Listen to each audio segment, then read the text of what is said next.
All right. Good morning to my eternal families in the Philippines, to other parts of the world. Good afternoon or good evening. It's another pleasure to be here. It is an honor to be a part of Bishop Harl platform of BAM Academy. This is not my vision; it's his vision, and I'm supporting the vision because it is a very uh, productive and very meaningful one. So we are going to be discussing today part one of Hammer Theology. I may or may not be able to finish it in 1 hour, but at least, I'm not going to rush this lesson material because there's a lot of things that we are all going to glean from this subject matter. We are going to be discussing few items like what is hamartiology or theological characterization of sin. What's that? Illustration of sin, sin in the angelic world, or other one are fallen angels, the origin of sin, the creation in sin, the power of sin, the effect and consequences of sin, universality of sin. I may not be able to do them chronologically, but all of these sub-study materials will be discussed. So I am responsible only to what I teach, but I am not responsible of how you understand things. So if you have any questions, please contact our, leader of this platform, Bishop Carl, and we will discuss together, some items that you may or may not be able to understand. Please bear with us because this is a very critical study. This is one part of theology.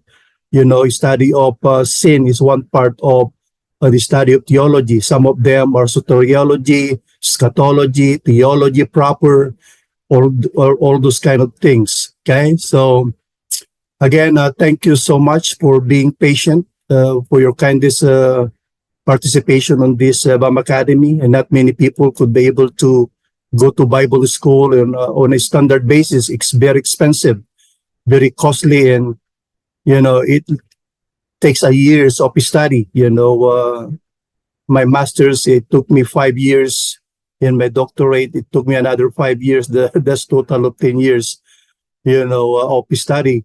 But, just because I'm teaching, it doesn't mean to say that I know everything. I may learn from you and you may learn from me. So we are all going to learn from each other. And above and foremost, we are all going to learn from the Lord because the Lord is the source of all wisdom. All right. So I believe the lesson material was already sent up to you. If not, let us know and we'll send that up to you so that you have a guideline for now and also in the near future. All right, let's discuss, hamartiology. So what is hamartiology? The branch of theology which deals with the doctrine of sin is called hamartiology. It claims a very large share of careful attention since sin is man's basic problem. Hamartia is used as the basic generic term Greek for sin in the New Testament. There are some dictionaries of theology that give us a statement that are salient. Salient means obvious, obvious or noticeable statement about doctrine of sin. Like for example, it's not in there on the PowerPoint. It's not in there yet. The nature proclaims it. In Genesis chapter 3, verse 17. Then to Adam he said, because you have heeded the voice of your wife and have eaten from the tree of which I commanded you, saying you shall not eat of it. Cursed is the ground. So nature proclaims it. I did not put it in a PowerPoint because I want you guys to, do the finger, kind of like research. I want you guys to learn. I am not on a spoon-feed teaching. I want a student to be able to use their mind, the Bible, the pen, the notebook. So again, this is not conclusive in its nature. What I mean by not conclusive is that this is not the only lesson that you will learn about sin. There are other, resources that you can avail by buying materials, books. I know it's expensive. Textbooks are not cheap. So, but we will try our best to cover everything because as far as I know, when I went to Bible school, sin is a part of my curriculum for 5 years until I graduate. So it's kind of lengthy. This one, we try our best to present to you the best we can. So nature proclaims it. Then man acknowledge it. Psalms 51 verse 5, somewhere in Psalms 51 verse 5, behold, I was brought forth iniquity, and in sin my mother concealed me. So man acknowledge it. Law, on the other hand, discovers it. Romans 3 verse 20. This should be familiar to you guys. Therefore, by the deeds of the law, no flesh will be justified in his sight, for by the law is the knowledge of sin. I will be discussing law on the part 2 of this, because this is a very lengthy subject matter. Then God declares it in Jeremiah 17:9. The heart is deceitful above all things, and desperately wicked, who can know it? Then Christ, our Lord, reveals it. 1 Timothy chapter 1, verse 15. This is a faithful saying and worthy of all acceptance, that Christ came into the world to save sinners, who I am chief, according to the writer. And then experience proves it. Ecclesiastes chapter 9, verse 3. This is an evil in all that is done under the sun, that one thing happens to all. Truly the heart of the sons of men are full of evil. Madness is in their hearts while they live, and after they go to the dead. So these are the, salient or obvious evidence that sin exists. Nature proclaims it, man acknowledges it, law discovers it, Christ reveals it, experience proves it, and no man can escape it, its inheritance. Mark, Romans chapter 3, verse 23. You should know this. For all have sinned and fall short of the glory of the Lord. So that is defining what is hamartiology on the slide. Hamartiology, hamartia, missing the mark. It is the branch of theology dealing with sin. And I just took that in Korean, in Nielsen New Christian Dictionary, the authoritative resource of the Christian world, in quote. So in the New Testament, the Greek word hamartia, hamartia, is the pronunciation, is translated sin. It is from the Greek word we get the word used in theology to describe the study of sin, hamartiology. The word hamartia literally means missing the mark. It is the idea of an archer's arrow missing the target. Therefore, sin is missing the mark, or the target is stipulated by the Lord. God intended one scripture that best project this basic idea will be found in Romans chapter 3, verse 23. For all have sinned. It doesn't matter if you are a CEO, you're a manager, you're a nun, you're a priest, you're a bishop, you're a pastor. All of us sin, no exception, and fall short of the glory of God. Then let's see the theological characterization of sin. What is the definition of sin? There are many. I will give you some, and I hope you will follow through. Sin is described in the Bible as transgression of the law of God. 1 John 3:4. Whoever commits sin also commits lawlessness, and sin is lawlessness and rebellion against God. And Deuteronomy chapter 9 verse 7, remember, do not forget how you provoked the Lord your God to wrath in the wilderness from the day that you departed from the land of Egypt until you came to this place. You have been rebellious. Again, rebellious against the Lord is sin. Sin is the deliberate rejection of God in God's way. So sin is intentional, deliberate, willful of God's ways. and it unleashes all kinds of manner of evil in the world today that we are living in. We have the ungodliness causes unrighteousness. For the wrath of God is revealed from heaven against all ungodliness, according to Romans chapter 1:18. In unrighteousness of man who suppress the truth in unrighteousness. So, and from this statement of Romans chapter 1 verse 8 comes followed by Romans chapter 1 verse 28 to 32, and even as they did not like to retain God in their knowledge, human people, us, as they did not like to retain God in their knowledge, in our mindset, God gave us over to a debased mind, to those things which are not proper or fitting, being filled with all unrighteousness. Even now, even if we are already believers in Christ, we still fall short of the glory of God. We still commit sin. As long as we live in this physical flesh, we are always being tempted to do sins. Perhaps some of you here now are already sinning by, man, this is gonna be a long subject matter. I can understand it. Marami nang complain. I know it already. So being filled with all unrighteousness, sexual immorality, you can see the word now here in America. There are two candidates, Democrat and Republican. The other one doesn't like abortion. The other one, approve abortion. It's unrighteousness, a sexual immorality, wickedness, covetousness. As you can see, even Christians, they are already married and yet they are still fooling around with, women and men, pornography and everything. You can see the effect of sin. Okay, wickedness, covetousness, maliciousness, full of envy. Even Christians are still envious and jealous. Murder, even Christian murder. Last night, I was watching a forensic file. A pastor killed his wife in Chicago because he was in love with one of the church members. Can you see that? This is evil.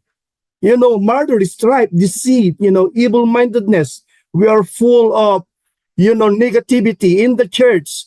We accuse pastor. When the pastor preach, and then you are being hurt, and you accuse the pastor that he is attacking you.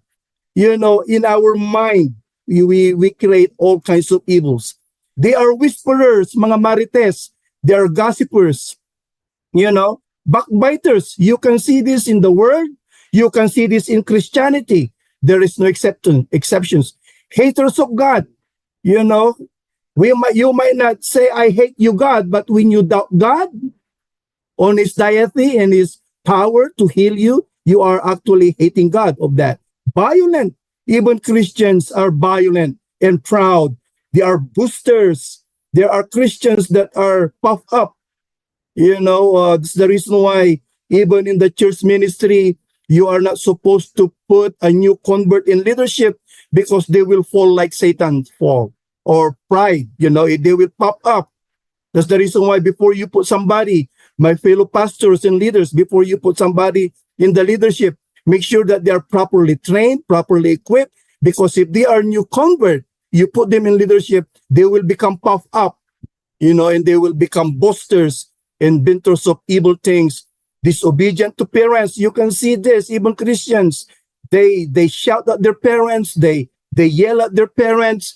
Back in my days, sit lang ng, it's just like a voice of, of my parents, we stop.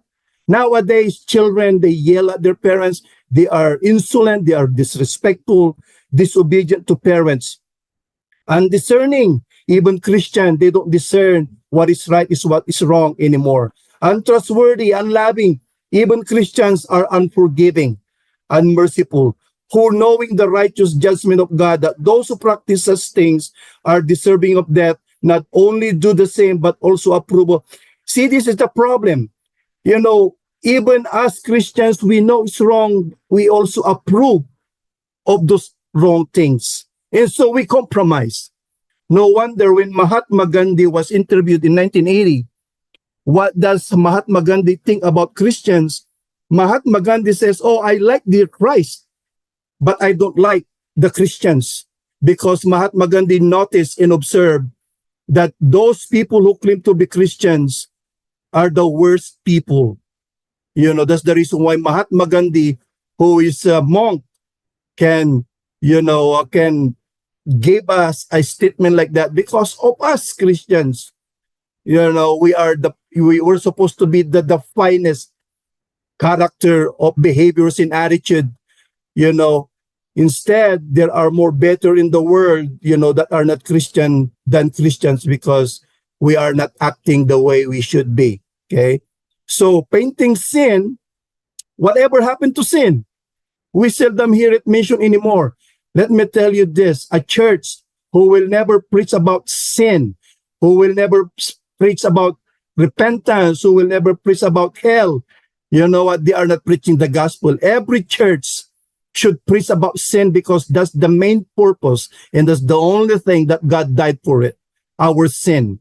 So every church should be strong in proclaiming, the sin that we are living in the world, because even as Christians, we are not, exempted to this.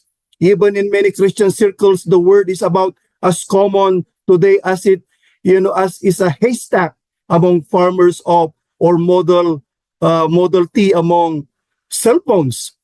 The scarcity prompted American psychiatrist Carl Menninger to write his book, Whatever Became of Sin. It is good question in a good book too.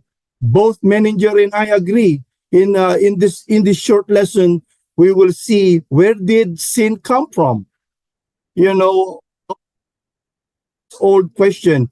What is the power of sin? Many Christians, they don't even know the power of sin. As a result, many Christian relationship is breaking apart. Even married people, they are annulling, divorcing one another, because they don't know the power of sin.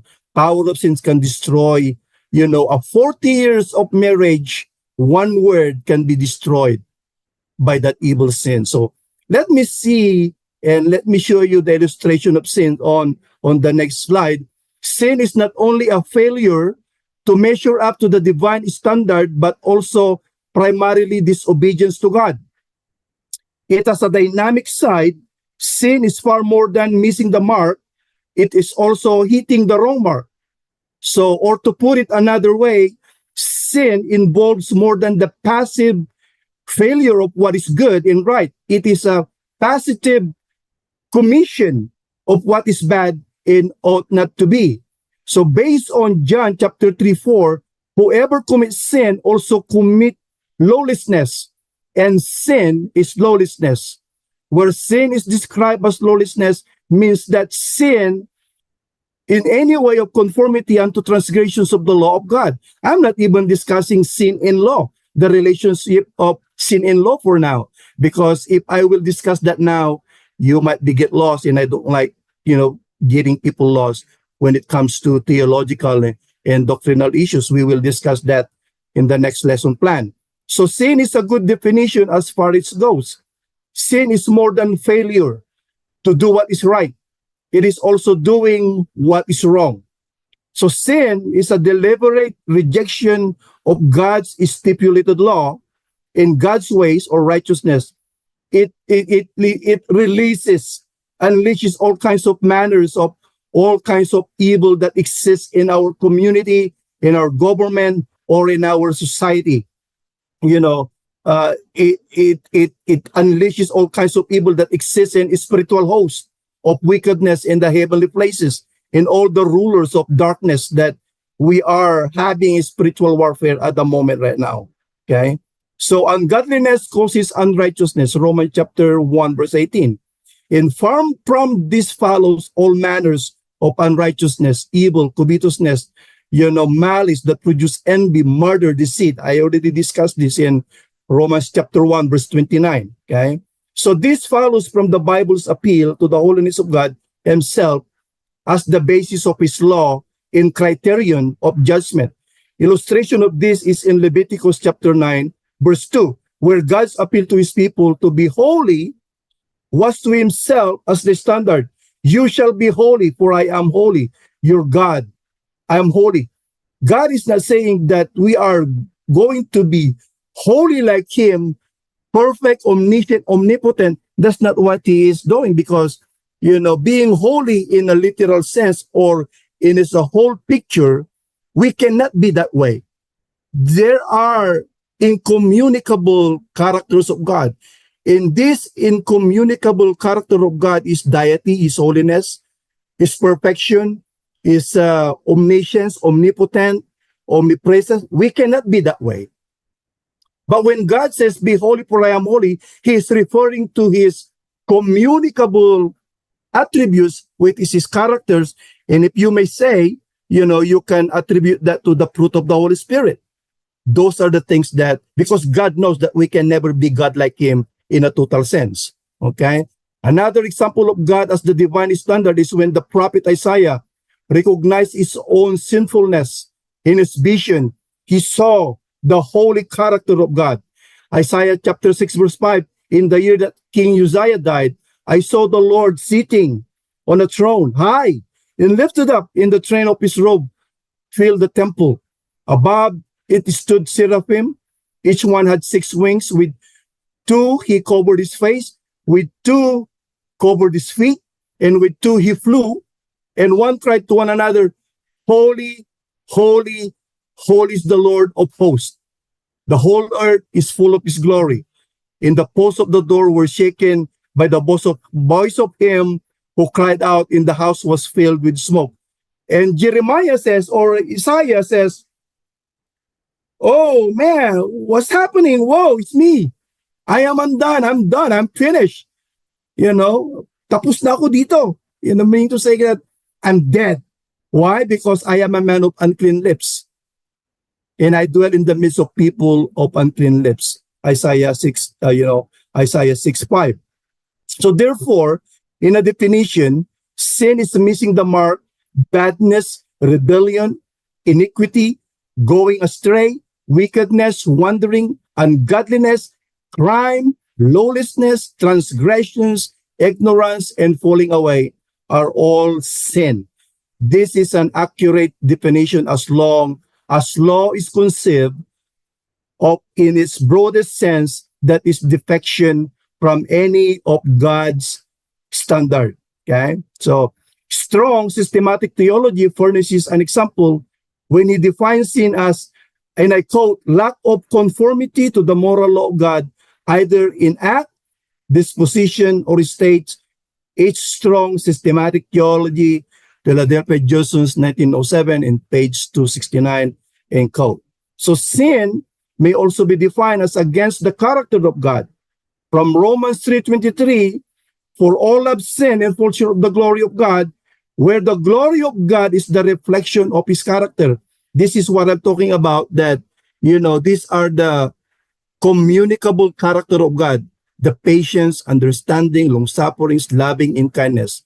We cannot have the incommunicable character of God, the holiness, the deity, the omnipotence, omnipresence. We cannot be that way. There's only one God. That's the reason why Satan was kicked out, because he wanted to be like God. Okay?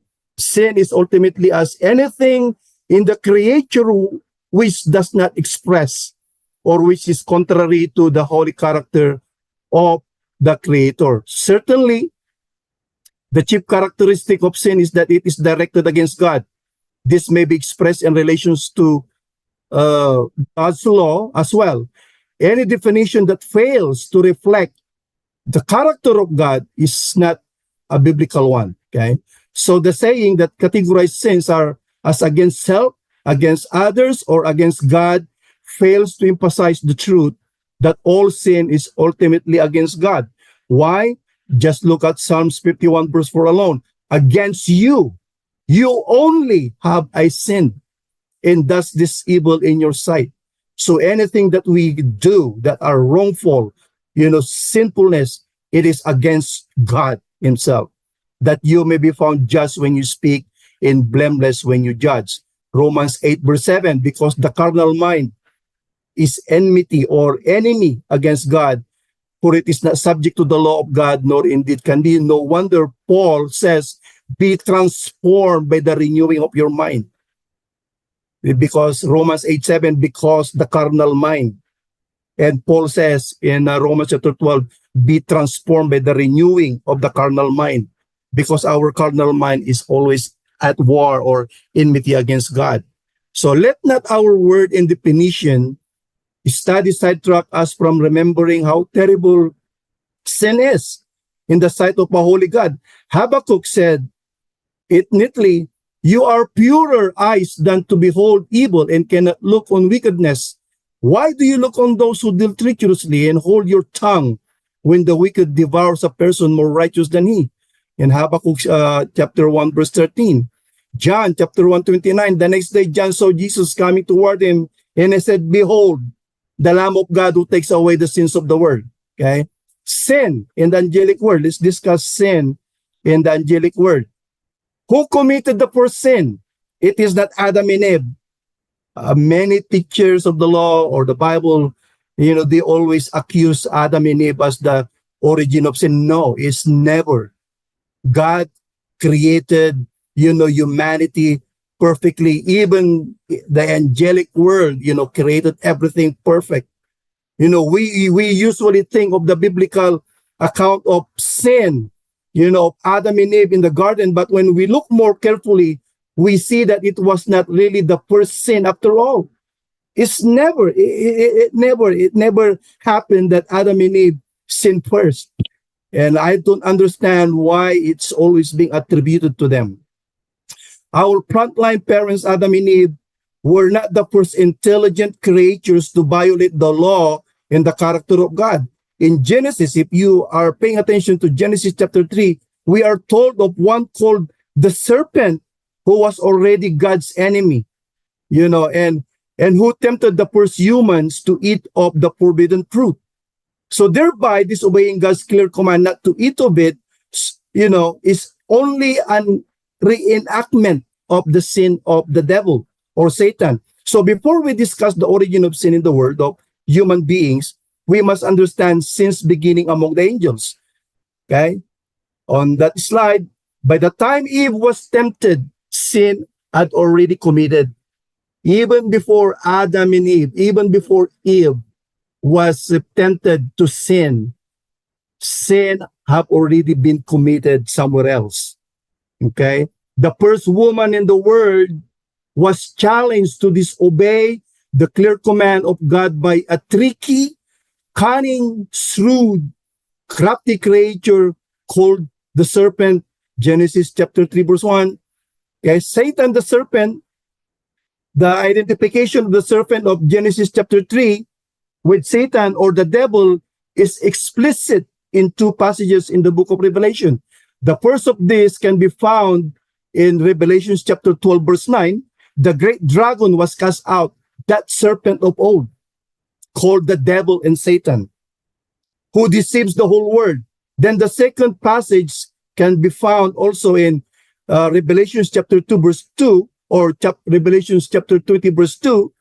He, the angel, laid hold of the dragon, okay, that serpent of old, who is the devil and Satan, and bound him for 1,000 years. Okay? So we must therefore understand the serpent in Genesis chapter 3 is an actual serpent, is an actual snake. That's not Satan himself.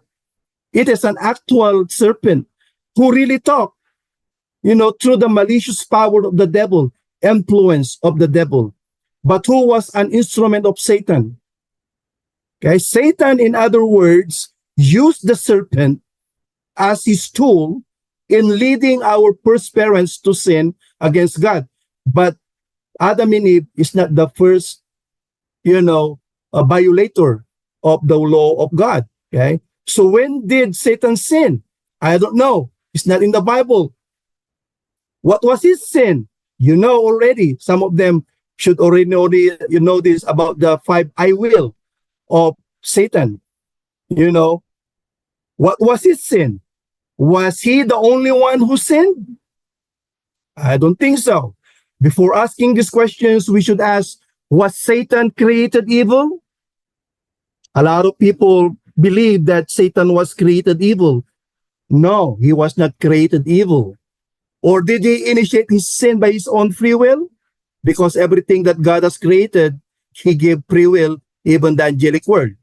Clear biblical theology answers that Satan's free choice, not God, was the source of his sin. Remember, let us always remember that God was never the author of evil and wickedness. As some people preaches that God, the Yahweh, is darkness, that's a lie, that's blasphemy. God is righteous, God is light. The first thing that he is created in the word is let there be light. God can never be the author of wickedness. Otherwise, then he cannot be righteous God. So when did Satan sin? Nobody knows. Okay. So before asking this question, we should ask, was Satan created evil, or did he initiated his sin by his own free will? So again, clear biblical theology answers that say it is Satan's free choice. Just any one of us, we have free choice, not God. He was not created wicked. God is the creator, and all he created was pronounced very good. Genesis chapter 1, verse 31. Then God saw everything that he had made, and it was very good. So there is no flaw, there is no sin. Because if God created everything good, and if there is an evil, then it is not good if there is evil. So that means by the confession of the scripture, he made, and it did, and everything that he made, and indeed it was very good, meaning to say that there is no flaw, there is no mistake, there is no evil, there is no sin, because everything that he created is good. So the evening and the morning were sixth day. Okay? Evil has not always existed. Never. Evil has not always existed, nor has the evil one. Scripture clearly, very clearly represents Satan as being on the creator's side of the creator and creature distinctions. The most explicit teaching on this is found in Colossians chapter 1, verse 15 and 20, where it says, he is the image of the invisible God. The God that we are talking, who created heaven and earth, is the same God that who died on the cross for us. Jesus Christ was the visible image of the invisible God that created heaven and earth, that everything he created is good and was good. That's the same person, okay? The same triune God, the same person of the triune God. He is the image of the invisible God, the firstborn over all creation. For by him, all things were created that are in heaven or in earth. He created everything good. By him, who is this by him? The one, the God, the Yahweh, the Adonai in the Old Testament is the same, the one that we are worshiping in the New Testament is the same creator. For by him, all things were created that are heaven and earth, that are on earth, visible and invisible, including the angelic world. God created those things, whether thrones or dominions or principalities or powers.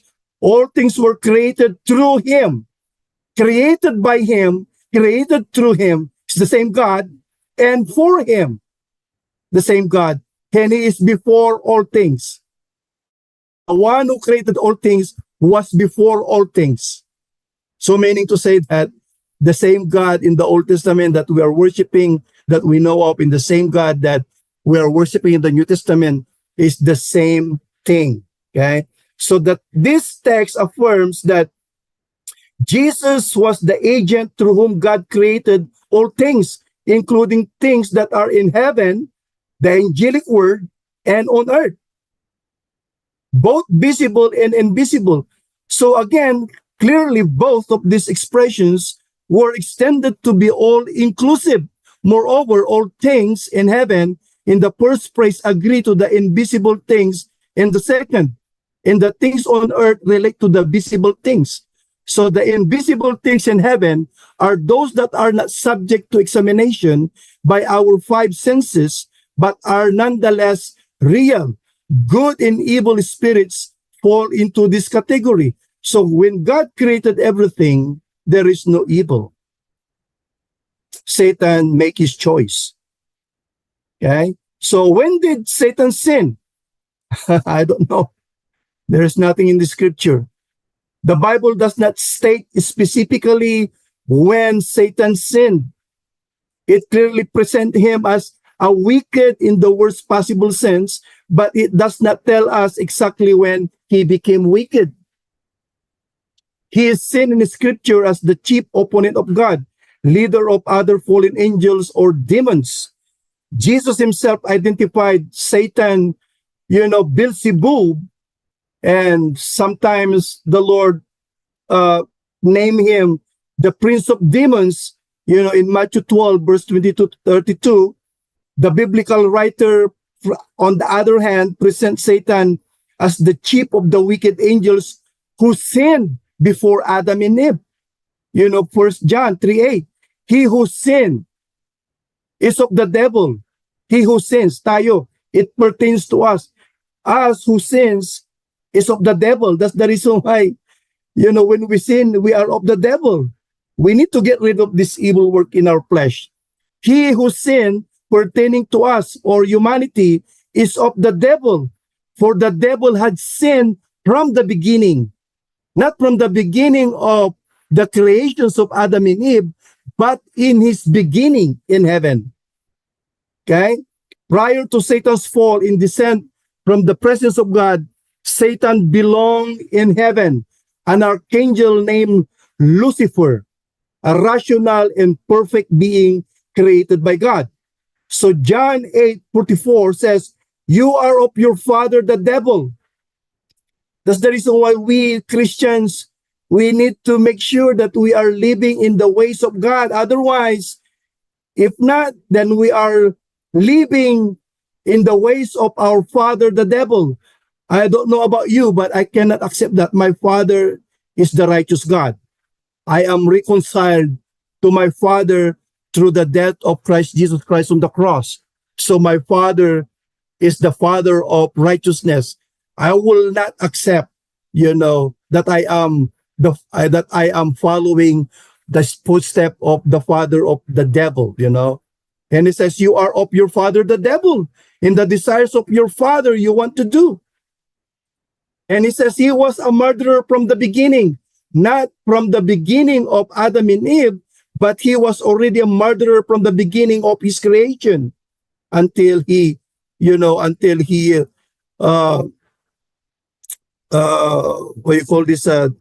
against God and does not stand in the truth, because there is no truth in him.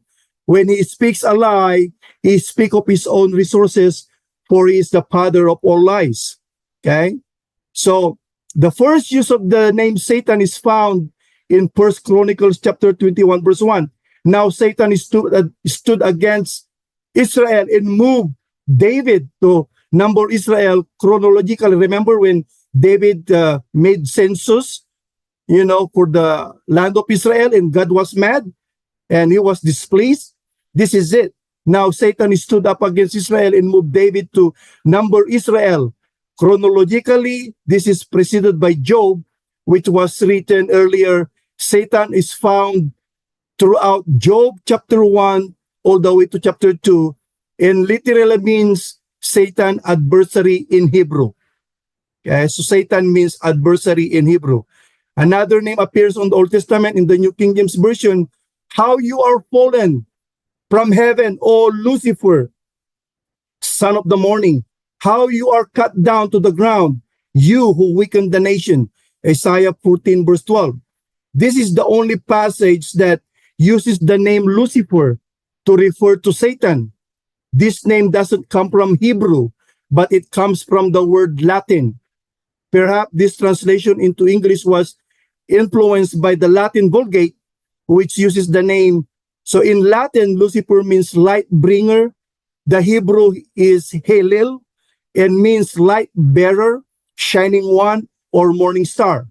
Many modern translations translate Lucifer as star of the morning or morning star. Okay, so some believe that Lucifer was a heavenly or angelic name that was taken from Satan when he rebelled. The Bible doesn't explicitly state this, though Satan is nowhere else referred to as Lucifer, but instead is called another name like the devil, Satan, etc. So this tradition may hold some truth, although this verse refers to him during and after his fall, not before. Since other scriptural passages refer to him as Satan, Lucifer wasn't necessarily his free fall name any more than Satan would be. So even Satan, even though Satan is first mentioned by name in Job, other historical accounts recorded his actions in Genesis chapter 3, or Genesis chapter 3 all the way to chapter 4, 1 John chapter 3 verse 12, and Revelation chapter 12 verse 9. So in the New Testament, other name reveals about Satan's current nature. Devil, diabolos, diablo, means false accuser, Satan, and slanderer. In Greek, and it is the word from which the English word diabolical is formed. So Satan is called dragon in Revelations 12 verse 9 and Revelations 2 or 20 verse 2, as well as the evil one in several places. Other names for Satan includes ancient serpent or serpent of old, Beelzebub and Beelzebul, Belial, and tempter. Satan is also referred to as the god of this world, this age, 2 Corinthians 4:4, prince of this world, and and father of all lies. Right? So Satan's fall in his sin must have come before his appearance in the Garden of Eden. Because when God created Adam and Eve and all the animals and everything, it was perfectly good, according to the scripture. So Satan's fall in his sin must have come before his appearance in the Garden of Eden. That much we know for sure. Several passages of scripture shows us this and give us some indication of the nature of his sin. The most important texts are Isaiah 14:25, how you are fallen. We discussed that already. How you are fallen from heaven, O Lucifer, son of the morning. How you are cut down to the ground, you who weaken, the nations. For you have said in your heart, I will ascend into heaven. I will exalt my throne above the stars of God. I will also sit on the mount of the congregation. And once Satan said this, the Lord is displeased and he was kicked out. Okay, so, and he said to them, I saw Satan. In Luke chapter 10, verse 18, he said to them, Jesus said to them, I saw Satan fall like lightning from heaven. Jesus saw Satan fall from heaven, not while on earth. Remember, Jesus was the Word, and the Word was God, and the Word was with God, and the Word was God. Jesus was already there. Jesus in heaven, he already saw Satan there in his throne, even before he was conceived to a virgin birth. Jesus saw, God saw Satan already in heaven fall like a lightning from heaven. Jesus did saw Satan fall from heaven after he was born. No, he saw Satan already fall or fallen from heaven. And he told his disciple, I saw Satan fall like lightning. This is when Jesus still in his heavenly throne before he became our Lord and Savior. Okay. Did Jesus saw Satan fall from heaven while on earth and while being with his disciples? No. Jesus saw Satan fall from heaven while Jesus was still in his throne before the Word became flesh and dwelt among us. So before considering this text, three other passages will be looked at which describe Satan's sin in a general way. Pride was the sin of Satan. This is clear from 1 Timothy chapter 3 or 1 Timothy chapter 3 verse 6.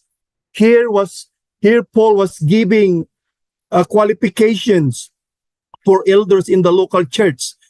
That's the reason why I advise my fellow ministers, leaders of the church and pastors. It's not because these people are good in singing, they can teach, they can preach and everything. Don't put them in leadership right away. You need to disciple them, train them properly, make sure that they are humble, obedient, and teachable, because First Timothy chapter 3, verse 6, this is the warning of Paul. He said, like, do not put somebody in the leadership position. Do not put someone in the leadership as novice or a recent convert. Why? Because the Apostle Paul said, for fear or lest being puffed up with pride, he fall into the same condemnation of the devil. Pride is one cause of the fall of the devil, Satan. And if we are going to put newly convert, in the leadership, they are not properly trained, they are not properly equipped in the leadership. You put them in the leadership, I'm telling you, they are going to gore you up. They are going to undermine your leadership, pastors, because they become puffed up. This is the problem of ministry right now. Just because they are good in drumming, they are good in guitar, they are good in, songs, they are good in this, they are good in youth ministry, they are good. But if they are newly convert, do not put them in leadership. Train them properly. Disciple them, equip them, tell us, you have to know their heart if they are really, for the real call. Because there are people that we put in the ministry right away, they pop up, newly convert, without even realizing that ministry is not a joke. Ministry is critical, and there's a lot of challenges and persecution. And if they are not ready for those things, and you put them in leadership, I'm telling you, they will quit, the soonest, the quickest. The quickest that you put them in the leadership, the fastest they will also quit, because they are not properly equipped. You need to raise up a leader that, being in the leadership, you will be persecuted, you will be disliked, you will be stoned. If they are not ready for that, don't put them in the leadership, because you are destroying your ministry right away. Okay. So, sorry for my voice. I'm not mad. I'm just putting emphasis. Okay. Fallen angels, Jude chapter 1, verse 6, and 2 Peter chapter 2, verse 4, might be helpful in determining the nature of Satan's sin. Jude 1, verse 6, tell us of angels who did not keep their positions, but abandoned, them to abandon their positions to strive for a higher one. Their sin resulted in their confinement in darkness until their day of final judgment. But when did this happen? I don't know. We are not told. Additionally, it is uncertain that Jude is describing the flight of all the wicked angels. Because from the passage like Ephesians chapter 6, verse 12, for we do not wrestle against flesh and blood, but against principalities, against powers, against the rulers of the darkness of this age, against spiritual hosts of wickedness in the heavenly places.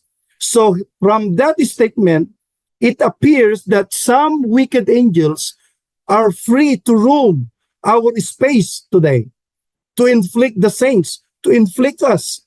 Not all are in chains until judgment. Peter condemns the angels that sin and were confined into chains of darkness to be reserved for judgment in 2 Peter chapter 2, verse 4.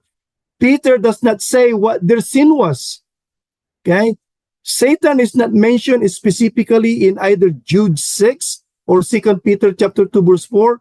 It may be suggested, though, that Satan's sin was the same nature as that of all the other wicked angels. Pride. Okay? The sin of pride. How about Ezekiel 28, verse 11-19, and comparison to Isaiah 14, verse 12-17? Do this describe Satan's creation? I don't think so. Okay?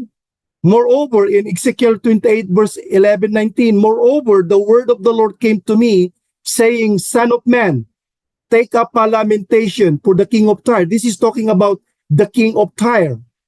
And say to him, so says the Lord God, you are the seal of perfection, okay? Full of wisdom and perfect in beauty.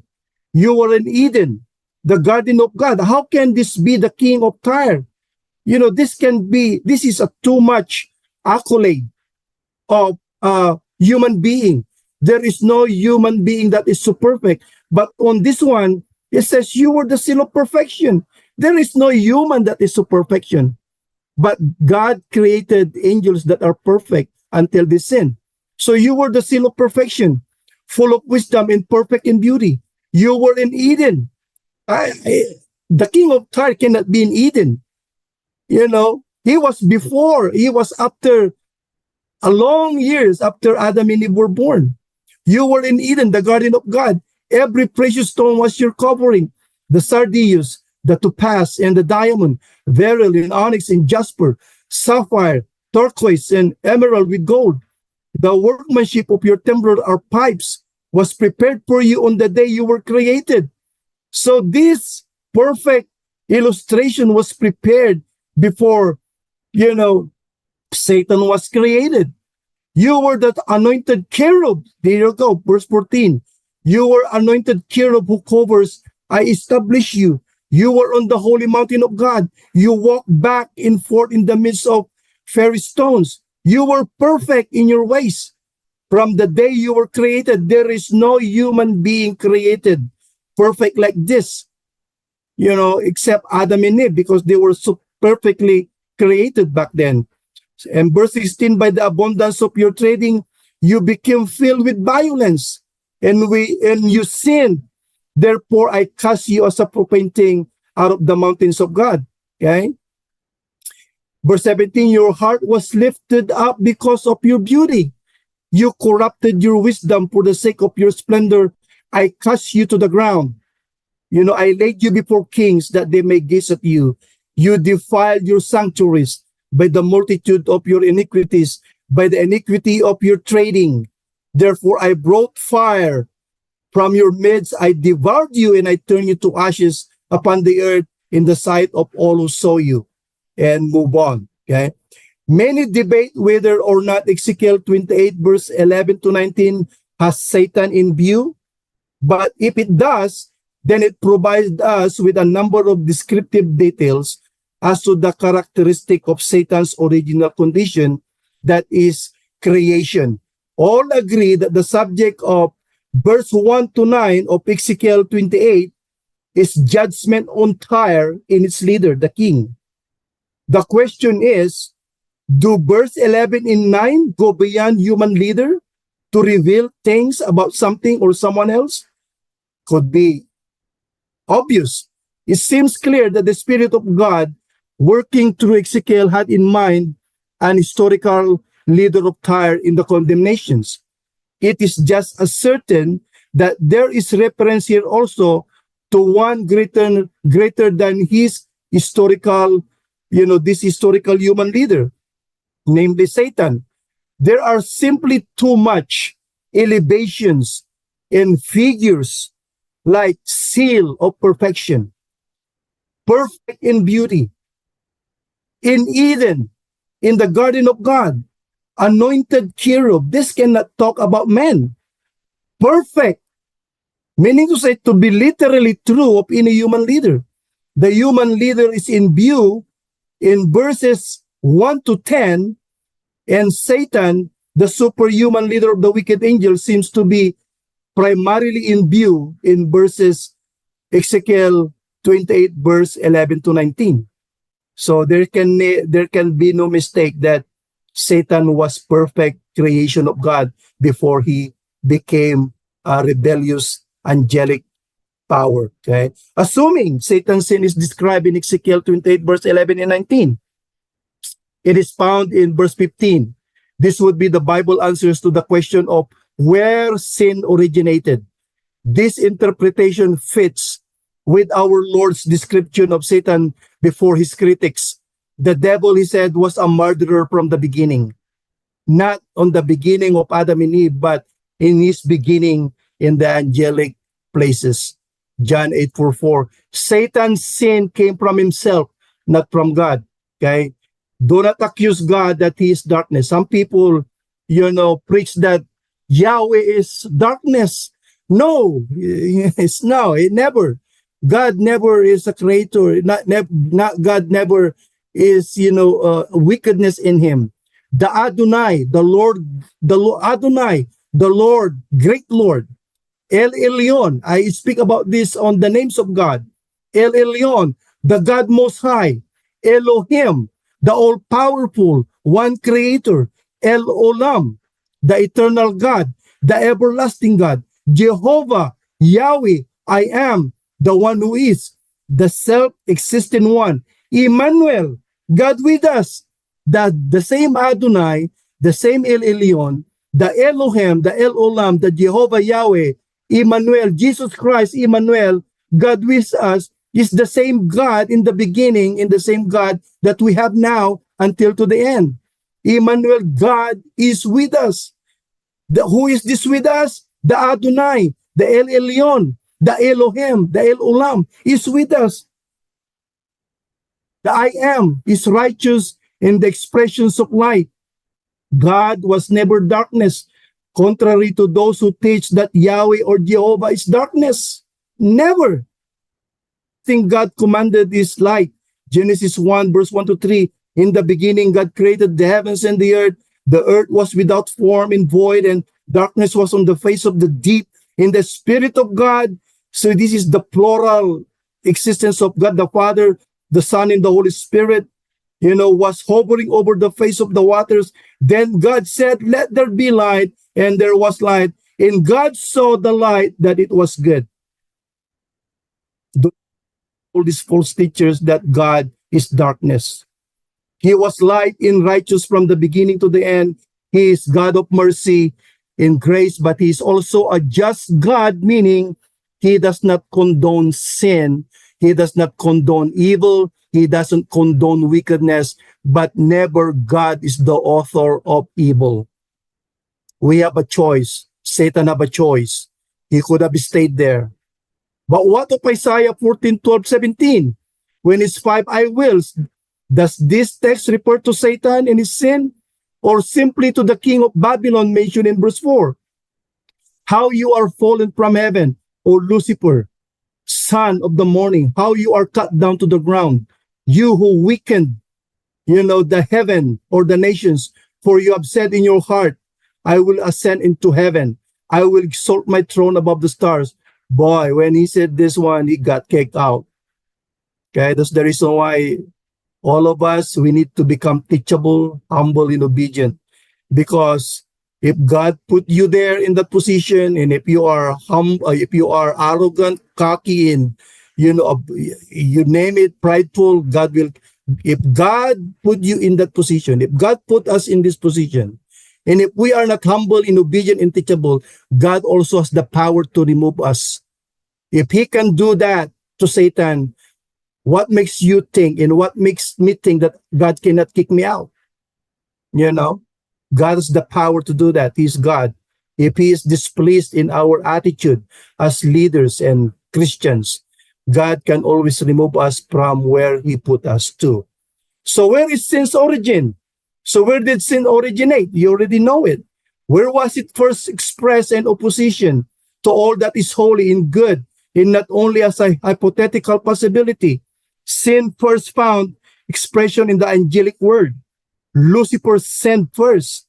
His sin was pride, a desire to be like the Most High God. When he sinned, many angels who also were created holy joined Lucifer in sin. They followed in his rebellion against God. Then sin entered the universe through free will.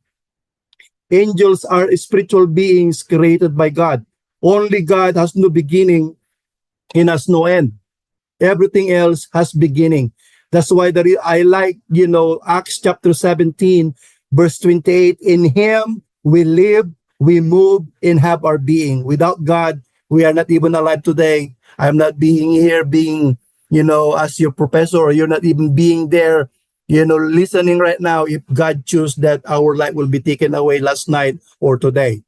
That's why I like that verse. In him we live, we move, and have our being. So when he sinned, many angels followed him. All things were made through him, and without him nothing was made that was made. John chapter 1 verse 3. All things were made through him and by him. And without him, without God, without Elohim, without Emmanuel, without Yahweh, Jehovah, nothing was made that was made. Colossians 1, verse 15, 16. He is the image of the invisible God, the firstborn of over all creation. For by him, God, all things were created that are in heaven and that are on earth, visible and invisible, whether thrones or dominions or principalities or powers. All things were created through him, Jesus, and for him, and by him. He is before all things, and in him all things consist.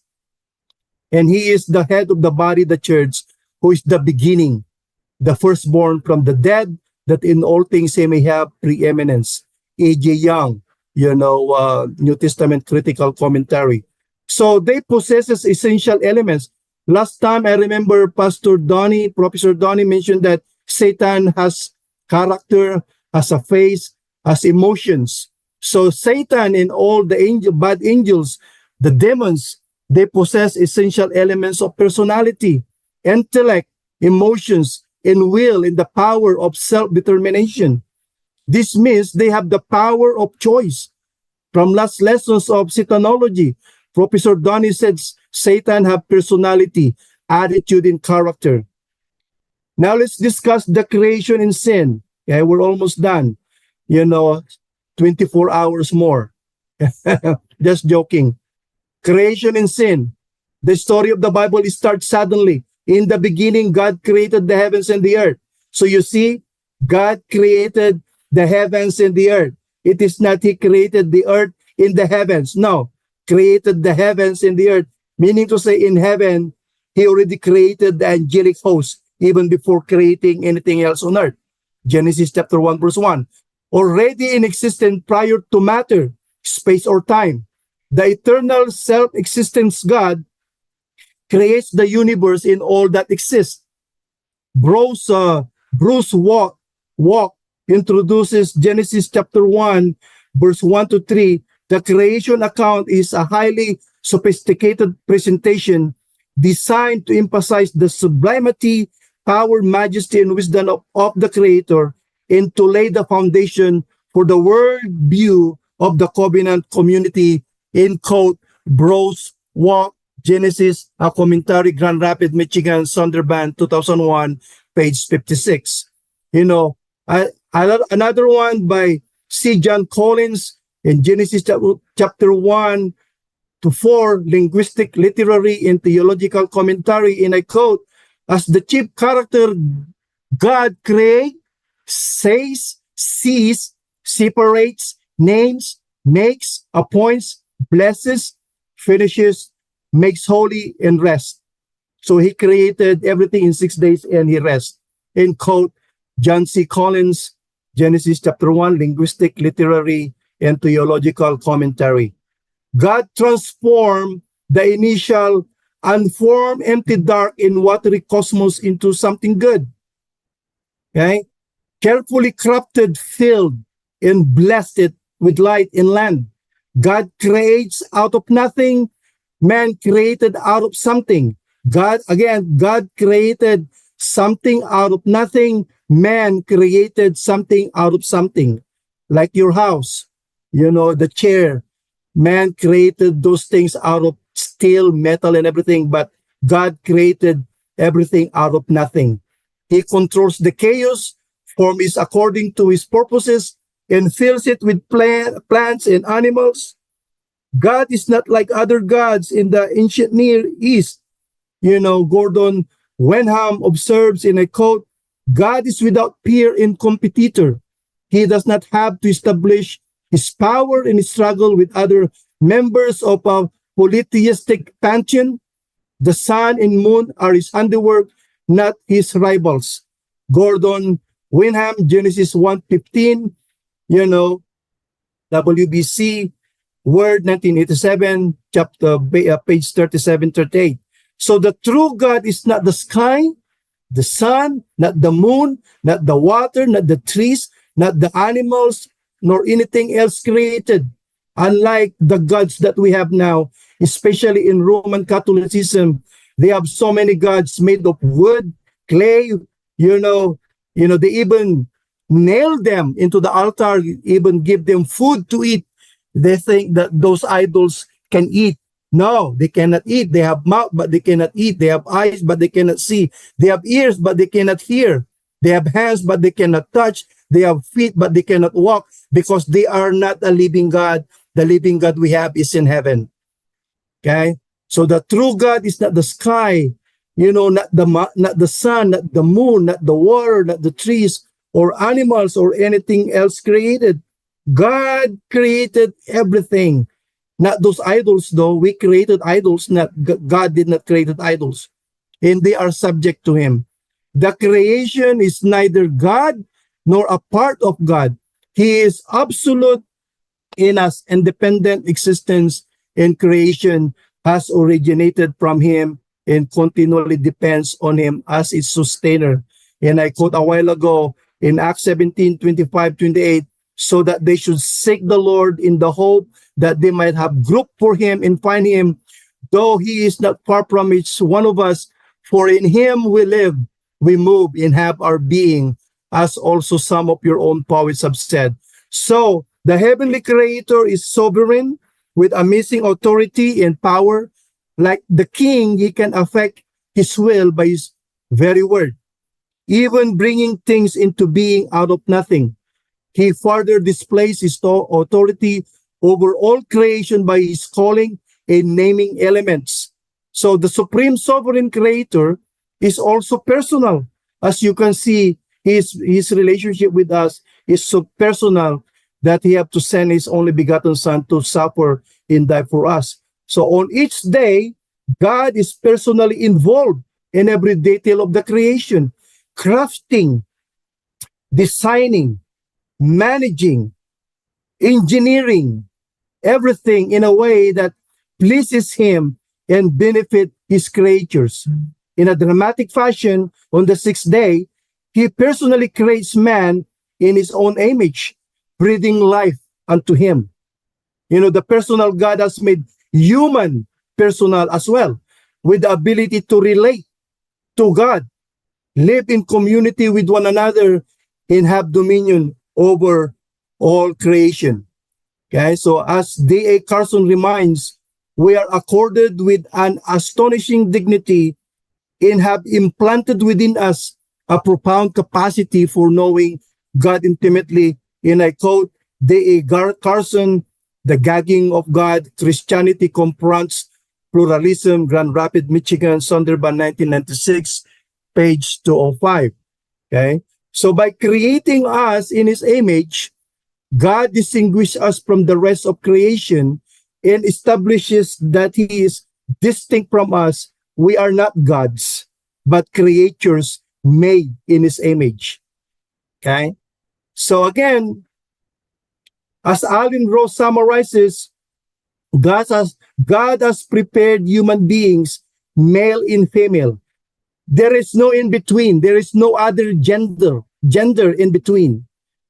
There is no male and female and whatever. That's it. Male and female alone, with the spiritual capacity and communal assistance to serve him and to keep his command, so that they might live and enjoy the bounty of his creation. Rose Allen, Creation and Blessing, and I quote, page 127. Okay? Male and female. God did not create, homosexuality, lesbianism. This is an evil work. This is the consequences of sin. The influence of Satan in the mindset of every human being alive. Usually one or the other name is used, but here the two are combined, suggesting no doubt that this story reveals both God's character, as sovereign creator of the universe, God in his intimate covenant-like relationship with mankind, the Lord. So again, both traits are prominent in the first landscape, as you can see in Genesis chapter 2, verse 5-17, which shows the Lord God creating man and a perfect environment for him. There is no sin in there. It discloses God's sovereignty over man, his creator, and his loving concern for his well-being. Wenham, quoted from Winham, Genesis chapter 1, verse 17, or chapter 1, verse 2, chapter 1 to chapter 15, page 87. So Genesis chapter 2, verse 4 to 19, the Lord God is the self-sufficient artist, engineer. As he forms the man, plants the garden, transport man there, set up the terms of a relationship with man, in searches for a helper fit for the man, which is the woman, that we have now. Okay. So man is formed from the dust of the ground, but is more than dust. Although we are created from the dust, we are more than a dust. Our life, the life of a man, comes directly from the very breath of God. Genesis chapter 2, verse 7. In planting the garden, in moving man there, the Creator and covenant Lord provides us delightful and sacred space in which humans are able to enjoy a harmonious relationship with Him, each other, in animals and the land. So everything that God has created, there is no wickedness. It's all perfect until the son of rebellion, the creation of rebellion, create havoc. So God's generosity to Adam is further defected as God notices that it is not good that a man should be alone, and meets man's needs by creating woman as a complementary and intimate companion united with him for life together. Chapter 2 of Genesis ends positively, and given the beliefs of ancient Israel, surprisingly, and the man and his wife were both naked and not ashamed. Even before sin came to the world, Adam and Eve are not ashamed in their nakedness. I will be discussing 4 kinds of death later on. So in the garden, nakedness is not the reason for shame, but points to their innocence and the pristine delight they have in each other. Can you see how good and beautiful? Ngayon, nowadays, we have to cover ourselves with the Victoria's Secret, underwear and expensive shirts. But in the beginning, they don't know shame because there is no sin. It's perfect. Okay? And I quote Ebed 88 Collins Genesis. So at first glance, one might conclude that this first era of the biblical story has a little to contribute to our understanding of sin. After all, sin is not even mentioned in the beginning. None. Do you see anything that evil was mentioned in the beginning? No. There's nothing mentioned about evil in the beginning. But that silence speaks volumes, right? In particular, Genesis teaching about God's creation clarifies 2 critical principles related to sin. Number 1, first, sin is not something created or authored by God. Rather, God created a good universe and good human beings. As we have seen, Genesis chapter 1 to chapter 2 shows the Creator is superior, is above everything, personal, sovereign, immanent, and good. That's how good it is. In God's goodness, the goodness of God is displayed and is turning the chaos into something good. The earth is formless and dark. He turned that chaos into something good. So how can you say that God is darkness? Paano mo masasabi na si Yahweh ay kadiliman? The heavens and the earth is formless. His goodness is even more clearly reflected in the goodness of His creation, evidenced by the steady refrain, "And God saw that it was good." A goodness accentuated on the 6 days, behold. So first it was good, and then it was elevated to it was very good. God's generous provisions of light, land, vegetations, and animals are blessings given for man's benefits, as are the abilities to know God, work, marry, procreate. God blesses man with the Sabbath, blesses him, and places man in the delightful Garden of Eden. Give him helper, which is the woman. And I thank you, woman, because without you, woman, man will be lonely. And we appreciate the gift of a woman to become a wonderful wife to a good husband, and establishes only one prohibition, given not to stifle man but to promote his welfare. So the second one, the good God created a good world for the good of his creature. Us, humans too, were created good and blessed beyond measure. They were happy. You know, they are chasing one another, but in naked. No clothes, no Louis Vuitton, no Levi's, no Victoria's Secret, no nothing. They don't know. They are innocent. You know, humans were created good and blessed beyond measure, being made in God's image with an unhindered relationship with God and with freedom. As a result, throwing blame for sin on the good and generous God is unbiblical and unfounded.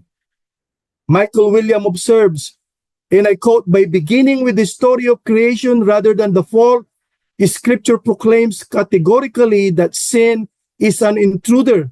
It is not the product of God's creation. It doesn't belong there. Michael Day Williams, far as the curse is found, the covenant story of redemption. Okay, and I quote, indeed, in the beginning, God created a good cosmos with good human people who had good relationship with God, themselves, one another, and with creation himself. Secondly, sin is not original. It has not always existed. From a theological standpoint, God's creations of the universe out of nothing shows that he alone is independent, absolute, and eternal. You know, Colossians 1:15-17, he is the image of the invisible God. I already discussed this. For by him all things were created, in heaven or in earth, visible and invisible. In John chapter 1, verse 2, in the beginning was the Word, and the Word was with God, and the Word was God. He was in the beginning with God. And then if you jump to verse 3 and 5 of John chapter 1, all things were made through him, and without him, Jesus or Elohim or even the Holy Spirit, without them or without these three persons, nothing was made that was made. In him, God was life. In the life was the light of man. In the light shine in the darkness. In the darkness did not comprehend it. And then if you jump to John chapter 1 verse 14, in the word became flesh. Elohim, the Yahweh, Jehovah, the word became flesh in Jesus Christ and dwelt among us. The God of Old Testament, the Adonai, El Elohim, Yahweh, Jehovah, became flesh and dwelt among us in the person of Christ. And we beheld his glory, the glory as of the only begotten of the Father, full of grace and truth. So again, this is a triune God. Everything else has been created. Additionally, the fundamental goodness of creation leaves no room for fundamental dualism between spirit and matter. Contrary to some philosophical and religious traditions, the Bible teaches that matter is a part of God's creation and is good. Sin is immoral, not physical or tied to the cosmos itself. From a historical and biblical standpoint, again, the story of creation recounts that there was a time when there was no sin in heaven or in earth until Satan revolted. Sin is not original. Indeed, the very fact that our world now includes sin testifies that it is not now the way it was. It was not in the beginning. So now let us discuss the power of sin. We have seen that the fundamental sin is the failure to honor God as God, that all people disobey God's law. Even us, even if we are already Christians, we still disobey God's law because we are living in the flesh. There is a command that resist the devil, submit unto God, resist the devil. These are two commands. Some people resisting the devil, but they are not submitting to God. There are people in Christian that they submit to God, but they are not resisting the devil. You cannot resist the devil without the power of God. So we need to submit to God, then we can resist the devil victoriously. Okay? So when Paul considers the human condition, however, He does not merely describe what Paul actually do. Sin, fail to glorify God and boast. Paul also explains the nature of human beings. Those who are born in Adam do not merely sin, they are also slaves to sin. Sin as an alien power dominates them. They are under its rule and authority. So Genesis chapter 1, verse 1 to 5, this is the book of the genealogy of Adam in the day that God created man. He made him in the likeness of God. He created them, male and female, and blessed them and called them mankind in the day they were created. I want you to pay attention, okay, to verse 4, okay, or verse 3. And Adam lived 130 years and begot a son in his own likeness after his image, named him Seth. So again, in the beginning, God created man in the image of God. When they sinned, after that, every human being is no longer created in the image of God, because that image of God was marred, was destroyed by Adam and Eve's sin when they, submitted to, the temptation of Satan. So you can see Genesis chapter 1 or 5 verse 1, this book of the genealogy of Adam, in the day that God created them, he made them in the likeness of God. That's the original one. God made man, in the image of God. Okay? But after that, after they sinned, in verse 3, and Adam lived 130 years, and ever since, every human being after that is no longer created in the image of God, but created in the likeness, in the image of Adam, which is sinful. And praise God, because of Jesus Christ, he is bringing us back to the original creation of God to mankind in his image and likeness. And I will be discussing that in part 2, okay?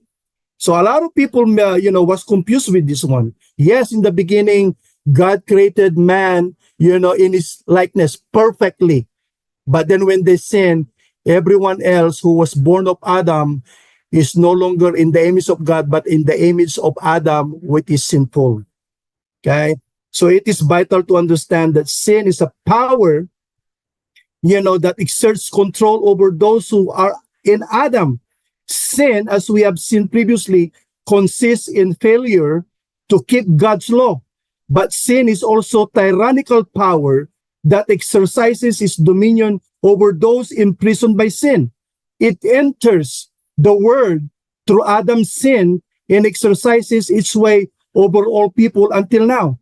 So all of us, our original creation in the image of God died. So everyone were born of Adam. We are now in the image of Adam, the sinful one. And God is restoring that original image through the Son, Jesus Christ. Okay? In Romans chapter 5, verse 12 to 19, therefore, just as through one man, Adam, sin entered the world, and death through sin. And so death is spread to all men until now to us, because all sinned.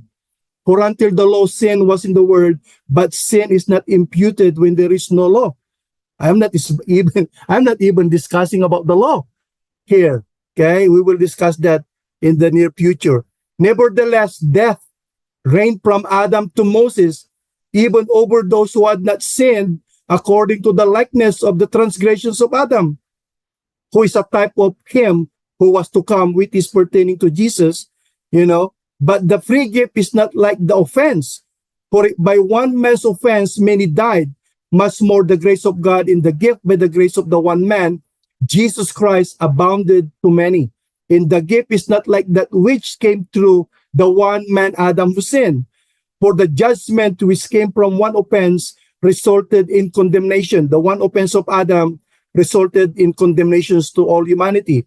But the free gift of which came from many offenses resulted in justification through Jesus Christ. For it, by one man's offense, Adam, death reigned through the one. Much more those who receive abundance of grace and of the gift of righteousness will reign in life through one Jesus Christ. So therefore, as through one man's offense, judgment came to all men. The sin of Adam, judgment came to all of us, resulting in condemnation. Even so, through one man's righteousness, Jesus Christ, the free gift came to all men, resulting in justification of life, provided, however, if you receive him as your Lord and Savior. So for us, by one man's disobedience, many were made sinners. We were made sinners because of one man's offense. So also by one man's obedience, Jesus Christ, many will be made righteous. Praise the Lord for that. Okay? So transgressions and accountability. Let's discuss transgressions and accountability. Okay? Overcome by temptation, man and woman choose to act according to their own will rather than God's. Their rebellious act will fit the biblical definition of sin. Sin is lawlessness. 1 John 3:4, transgressions of the law, King James Version. In transgressing the law, man has transgressed God's standard of holiness. We all fall short of the holiness of God. As a responsible moral being made in the image of God, man knew what the standard was, but he fell short of it. We know the standard. We know that lying, gossiping is wrong, and yet we still do it. So we fall short of that standard. Romans 3:23, for all have sinned and fall short of the glory of God. Motivated by lust and pride, this is Satan.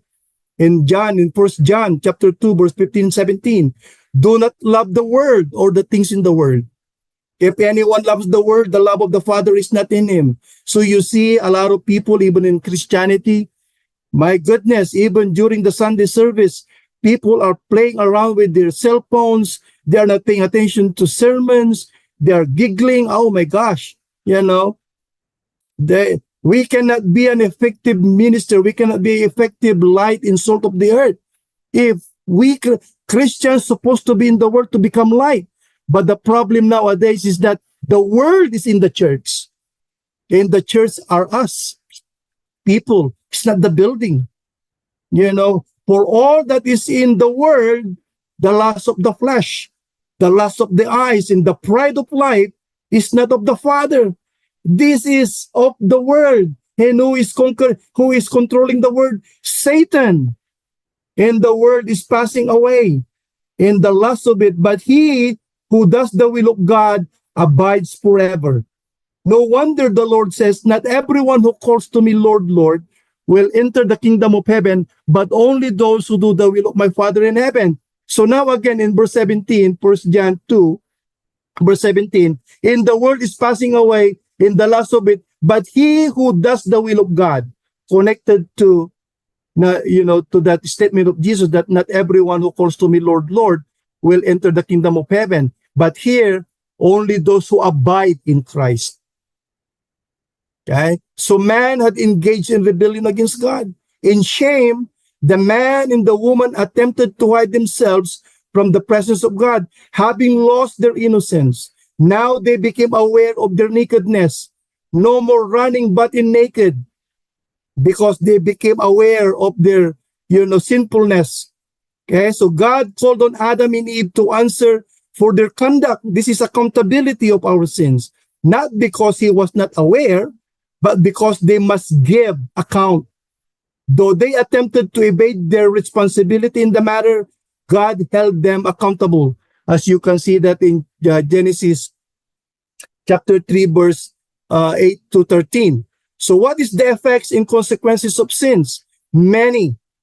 Sin is comprehensive and always corrupts our thoughts. The use of our tongues, our actions can so often be sinful. Sin is selfishness, putting ourselves in first place. It can lead to breakup of all our relationship. For example, the effect of consequences of sins. For example, relationship with others, friendship, marriage, family and business. Relationship can easily be broken by sin. Try to have if you are married, try to have a different mistress. and you will see that your marriage will be destroyed by that sin. Okay? The man who committed adultery not only broke up his marriage, but also alienated his children and impoverished his business partner. Relationship with God.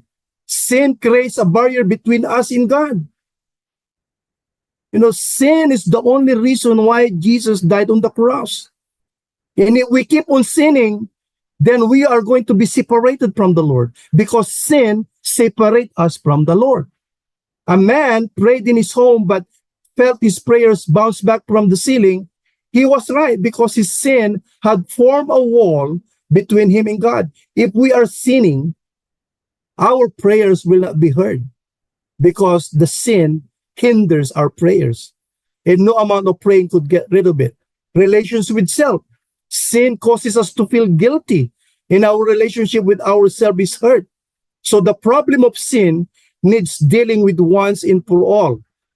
Returning to the Lord, repentance. So many of consequences of sins, were results of human guilt.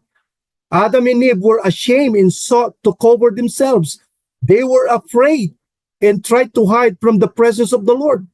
Sin made moral cowards of the man and a woman, as each sought to lay the blame on someone else. Oh, the serpent you gave me. Oh, the serpent, and man, oh, the woman you gave me. They are all blaming rather than being accountable. Okay? So sin made moral cowards of the man and a woman, of each sought to lay the blame on someone besides themselves. You can see that in our life today. Instead of taking responsibility of our mistakes, we blame the pastor. We always, why is it that pastors are always being blamed? They are just there to preach the gospel. So sad. Some of the consequences of sin, however, were imposed by the decree of God himself. God pronounced curse upon the serpent, the woman, the ground, and the man.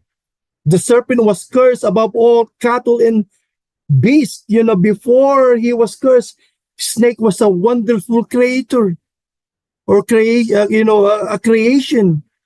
But then when God cursed him, that's the reason why many are afraid of snake. I am afraid of snakes. I hate snake.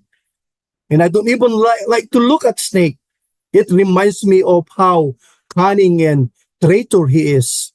There would be enmity between the serpent, Satan, and, the Son, the Jesus Christ, Revelation 12, verse 9, and the woman. So there will be, there would be enmity between the serpent, Satan, and the woman, and between the serpent's seeds and the woman's seeds. Hostility would continue to exist between Adam's descendants, us, and the spiritual offspring of Satan.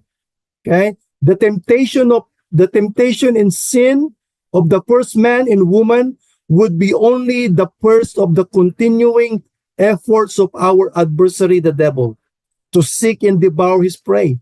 The woman would endure increased pain in childbearing. That's the reason why women are supposed to give birth, peacefully. The transition is very nice, supposed to be, but now it will be painful, cesarean and everything, because of the beginning of sin. Her desire would be to her husband, and who would rule, and he would. Okay? On man's account, the ground was cursed, so that it brought forth thorns and thistles. No longer would the earth yield its produce for man's naturally. Originally, the plan of God is to allow the earth to produce food naturally. Now, man have to cultivate the earth. That's the reason why there's a lot of men working, and if it's not enough, the man or the woman has to work. Okay? Now the man would be required to labor by the sweat of his face in order to provide for his sustenance and support for the family. Genesis chapter 3, verse 17 to 19. So the curse upon the man further alludes to the fact that he would return to the dust from whence he was taken, evidently a reference to physical death. Okay? God pronounced all these curses upon Adam and Eve and their posterity. The posterity is us. So God pronounced all these curses because of sin, and now we are into it. Following in the wake of sin, there fell a curse upon the world in a man's toil. Then followed separation from God, and finally death upon all the human family. All the woes, the sorrows, the tears, the pains, the disappointments, the miseries, and separations by death are the consequences of sin. Embedded within the curse upon the serpent, however, was a ray of hope for mankind. He shall bruise you on the head, and you shall bruise him on the heel. The seed of a woman ultimately refers to Christ Jesus in Galatians 4:4 and Revelations 12, verse 1 to 5. The figure is of a man who brings his heel down on the head of a serpent. The man bruises his own heel, but he crushes the head or power of the serpents. So though he suffered death on the cross, his injury was not mortal, for in his resurrection, Jesus destroyed the power of Satan and gained victory over death. We will discuss this in lengthy manner in part 1 or part 2. So what is the penalty of sin? Okay, we're almost done over here. When God commanded, he warned, he gave them warning that in the day you eat from it, you shall surely die. He did not die. One pastor that they showed me that, they blame God, that God is a liar because they did not die. They did not die physically yet, but they died instantly spiritually. I will be discussing that in a few, moments. Okay, so in the day that you eat from it, you shall surely die. That's the command of God. That was to be the penalty for violation of God's law. In his effort to deceive the woman, the serpent, falsely attributed the threat of death to God's knowledge that their eyes would be opened and that they would be like God. He twisted the truth, knowing good and evil. But when their eyes were opened, they saw good and evil only from the standpoint of sinners. They saw their guilt. They saw their misfits. They saw their sin. They saw their lawlessness and made them ashamed. Originally, they're not ashamed from one another. They don't even know that they're butt naked. They don't know that because they are innocent. And now, when they look at each other, they saw each other nakedness. Because of their guilt, they must suffer the penalty of death. Adam and Eve did not die physically yet. Okay? Contrary to those false teachers and prophets in our present time, that they teach us that God is a liar, that Adam and Eve did not die. However, on the day they sinned, in Genesis chapter 1 or 4 verse 1, and Genesis chapter 5 verse 5, God's promise of immediate death was fulfilled in that they died spiritually, not physically yet, but they died spiritually instantly. Spiritual death occurs when man is separated from God, who is the source of spiritual life. Sin has the effect of separating us, or separating Adam and Eve in us from God, so that it can be said that we are dead in our transgressions.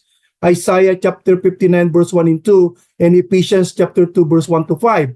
The wages of sin is death, spiritual alienation from the Lord. Their separation from God became bright, clear, when God expelled them from the Garden of Eden and access to the tree of life.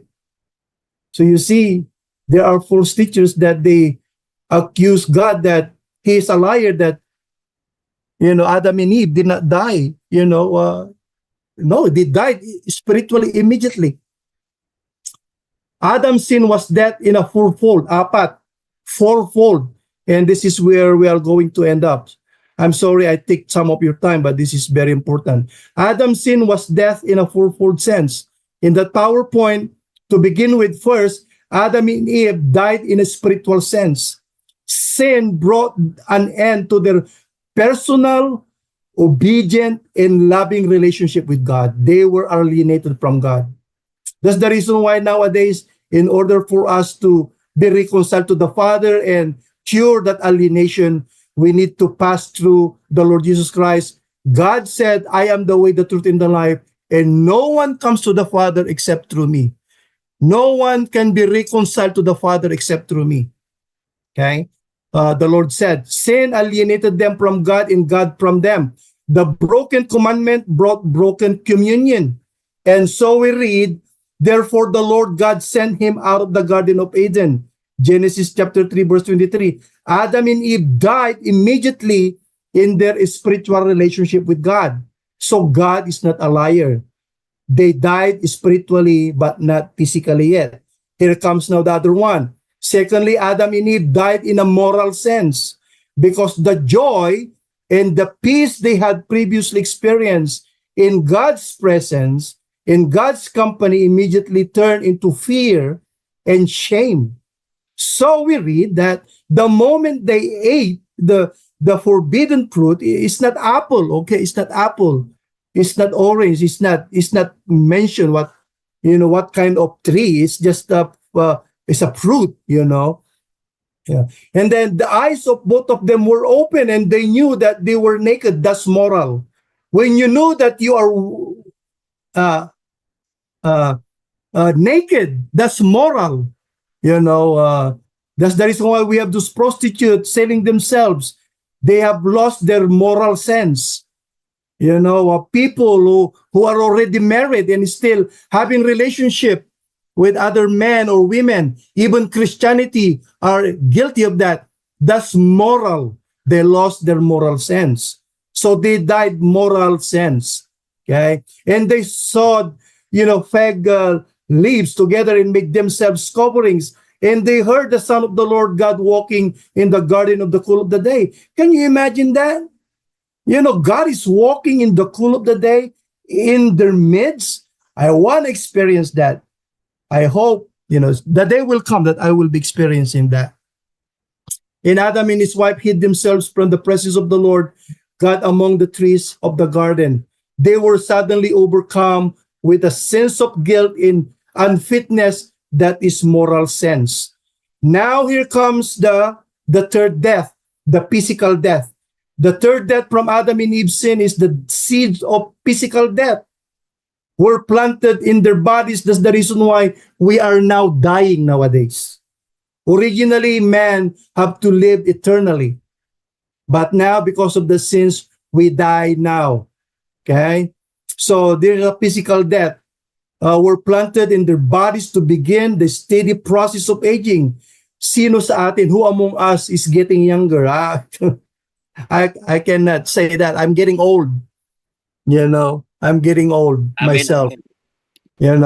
So again, we are planted in their bodies. The physical death is planted in us to begin the steady process of aging, declining health. These are the cause and effect of the sin and eventual decomposition when you die. They were created, Adam and Eve were created with living, immortal bodies. Sin left them with dying, mortal bodies. So, the scripture says, all the days that Adam lived were 930 years, and he died. All this was bad enough, but Adam's sin did not stop there. It infected all of us, all of his offspring in a far more pervasive and deadly way than the HIVs and cancers and virus or of some parents today could possibly have on the lives of their offsprings. And then the fourth one, the fourth death from Adam and Eve's sin is the seed of eternal death. Eternal death is separation from the presence of God, especially of those who rejected his free gift of salvation through Jesus Christ, atoning sacrifice for all men. Those who after being saved and tasted the goodness of God, and then after that they turn again from the righteousness of God to go back into the world and denounce Jesus as their only means of salvation, then you will be eternally damned. because you cannot receive Jesus and then you denounce him, because denouncing Jesus is the only means of salvation of humanity. That's the reason why he says, I am the way, the truth, and the life, and no one comes to the Father except through me. If you denounce that way, you denounce that truth, you denounce that, life, then how can you have eternal life? Okay? So don't be assured that because you are already Christian, you are free to sin. No, you cannot free to sin. Yes, you can sin. That's the reason why God gave us provisions in 1 John 1:9 that if we sin, we confess, God is faithful and, just to forgive us and to cleanse us from all unrighteousness. You cannot use your freedom. You cannot use your Christianity, being born again, a license to sin. No, we cannot do that. Otherwise, we are hurting the Lord, okay? Eternal death is implied in John's terrible praise, the second death. Revelations 21 verse 8. Eternal or everlasting means perpetual or forever. There is an everlasting, perpetual life to be lived forever away from, God, and this is eternal death. There is an everlasting perpetual life to be lived with God, and this is eternal life. So you have to make your choice. And to gather together what the scriptures have to say regarding eternal death is to find fresh cause for gratitude that we have been saved from everlasting woes through him who came to the place of death for lost, guilty sinners. Okay? Now let's discuss lastly the universality of sin and death. It knows no bounds, church. The universality of sin and death has no bounds. It knows no bounds. It is everywhere, and it affects everyone. You're a pastor, you're a bishop, you're a priest, you're a nun, whoever you are, it affects all of us. No technology can eliminate sin. No human accomplishment can hinder its parasitic growth. No military force can conquer it. Sin and death is man's terrible enemy. So the scripture charts that all have sinned and fall short of the glory of God. Romans 3:23. Paul took great pains to show that sin is universal, that both Jews and Gentiles are all under sin. There is none righteous, not even one. Romans 3 verse 9 to 18. Because sin is universal, death is also universal. Sin entered the world through Adam's transgression, resulting in spiritual death. Like Adam, others sinned, and as a result of their sin, they too are dead in sin.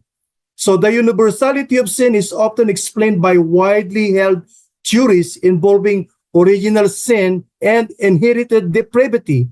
Although there are divergent views, the basic doctrines assert that as a result of the sin of Adam, all of his later generation inherit his sin, including guilt and depraved nature. Human beings are born in sin with an inherited tendency to do evil. The will of man has been so corrupted by sin that it's incapable of good until helped by the grace of God. So not just because you are saved by the grace of God, it does not give you or me freedom to sin. Galatians chapter 5 verse 1, stand fast therefore in the liberty by which Christ has made us free. Do not be entangled again with the yoke of bondage. Meaning to say, Paul says, do not go back to a sinful life for which Christ died for you. Do not go back there, because that's exactly what separated us from the Lord. And Galatians 5:13, for you, brethren, have been called to freedom or to liberty. Only do not use your freedom or your liberty as an opportunity for the flesh, but through love serve one another. And then in Ezekiel chapter 18, verse 21-24, it says, but if a wicked man turns from all his sins, which he has committed, keep all my statutes and does what is lawful and right, he shall surely live. He shall not die. That's the word of God. None of the transgression or none of the sins which he has committed shall be remembered against him. Because of the righteousness which he has done, he shall live. Because of the righteousness of God in us, we shall live. Do I have any pleasure at all that, the wicked should die, says the Lord God, and not that he should turn from his ways and live? But then in verse 24 says, but when a born again believer, when a righteous man, redeemed by the blood of Christ Jesus, okay, but when a righteous man turns away from his righteousness and commits sin, lawlessness, and does according to all the abomination that the wicked man does, shall he live? This is the question of the Lord to Ezekiel in the vision. All the righteousness, we as a believers in Christ, if we are believers in Christ, redeemed by the blood of Christ, we repent, we receive Jesus Christ as our Lord and Savior, but then for whatever reason, we turn into wickedness again. The Lord says, shall he live? And then the Lord says, all the righteousness which he has done shall not be remembered, because of the unfaithfulness of which he is guilty in the sin which he has committed. Because of them, the sin, he shall die. That's the reason why it's very important for us, church, to, always be in repentant mode. You sinned, you need to confess, and the Lord is faithful and just to forgive us. So I hope, church, you learned something tonight. Maybe I talk so fast. I'm sorry for that, but I hope you learned a lot.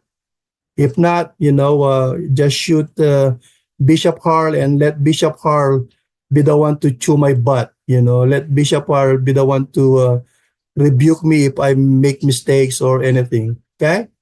So thank you, everyone. Thank you for your patience. It is a 1 month preparation, and I just said it in 2 hours. My goodness. But praise the Lord for the opportunity. Thank you, Bishop Harl, and thank you, everyone. The Lord loves you, and so do I. Amen. Thank you po. Thank you. Bishop. Thank you po, Bishop. Amen. Salamat po. Thank you. Praise God. Thank you.